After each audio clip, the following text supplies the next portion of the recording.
Video is a little bit old, I apologize, but I want you to notice a few things as far as timing, force application, transferring energies, and all of that stuff that I talk a lot about. So notice how as soon as he gets into the full hand separation right here, you're going to see a really good, obviously a really good strong hinging pattern, counter rotated with those front hands here. And then this is the move that I kind of want you to see as far as, that's a split finger too, right?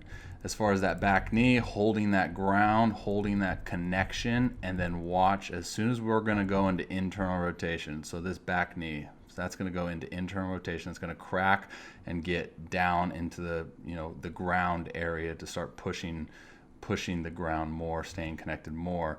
But I want you to notice how this hand positioning is going to get into a very optimal position. It's going to get into that Hancock position. So you're going to have that transfer of the ground force from that back knee. As soon as it goes into internal rotation, now the transferring is beginning, right? So you're starting to go from the back side, transferring up from the ground onto the front side. Now this is something that I think a lot of people actually do pretty well, but as far as the timing goes with that hand, I think that's where people struggle because the hand's not getting into that efficient position that it needs to be in for a lot of guys. So you'll see here with Clemens, not even at full internal rotation, and then as soon as he gets into that internal rotation, that front foot's going to go into touchdown. Stop texting me. And then now we're touchdown with that front foot, and that hand is in that very efficient position with more retraction. Equal opposite here as far as our throwing arms. It's Clemens, right? Like dude's a beast. He's going to move really well.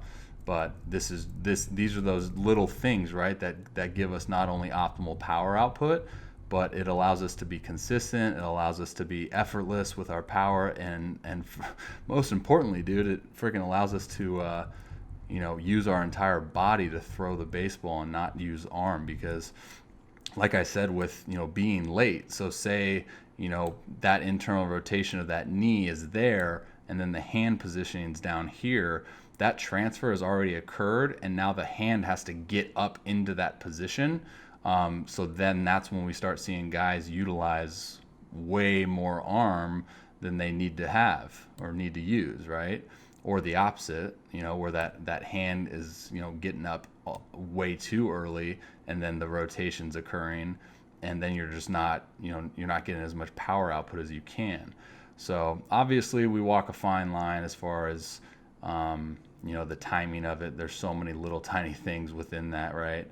And there's a lot of guys that do it, extremely well. We've got another video of him here doing it. Even a worse video. But you see how this kind of this hand rhythm kind of plays into that. That's why I'm a huge advocate of hand rhythm too. Kind of just tells your body like, all right, peak leg lift, we're descending, good forward move. Now let's get back on. Let's get in that back hip, and now we're going. So, pretty good example there. Head on over to the website, type in on the search bar at the top, type in drive leg mechanics, and you'll see an article on this. Good little breakdown for you to get a better understanding of what I'm really talking about. I got some Scherzer and Tommy Kahnle breakdowns as well on that page. All right, guys. As always, much love. Keep it locked in.